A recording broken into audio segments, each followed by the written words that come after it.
जय शिवराय मित्रांनो, स्वागत आहे पुन्हा एकदा तुमचं सगळ्यांचा माझा नवीन ब्लॉगमध्ये, मेहनतीचा आणि संघर्षाच्या प्रवासामध्ये। तर आज सकाळी 7:30 वाजता मी निघालो माझी रिक्षा घेऊन। सगळ्यात पहिले आलो मी गाडीच्या इथं। गाडी घेऊन मला जायचं होतं कृष्णेश्वरला।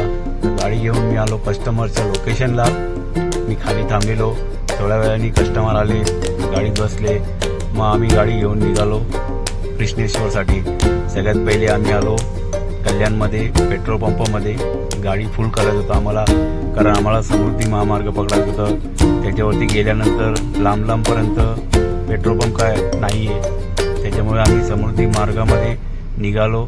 सगळ्यात पहिले हा टनल त्यांना बघायचं होतं, टनल वगैरे सगळं दाखवलं, खूप मस्त टनल होता। आणि फायनली आम्ही आलो कृष्णेश्वरच्या इथं। आज शनिवार होता म्हणून लाईन खूप होती, म्हणून त्यांना सांगितलं मी लाईनीमध्ये उभे राहा, तुम्ही सावलीमध्ये लाईन लावलं। हळूहळू 1.5 तासामध्ये आमचं दर्शन झालं।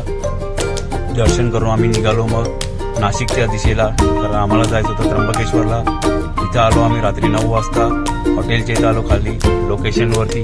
9 वाजता आलो आम्ही हॉटेलमध्ये बॅगा वगैरे ठेवून। मग आम्ही गेलो जेवायला, हॉटेलमध्ये जेवण होतं, जेवण वगैरे सगळं जेवलो। मग आम्ही आलो आमच्या रूममध्ये। व्हिडिओ आवडला तर मित्रांनो चॅनलला लाईक, सबस्क्राईब आणि फॉलो करायला विसरू नका। असे छान छान व्हिडिओ मी तुम्हाला देत राहणार। जय हिंद, जय महाराष्ट्र।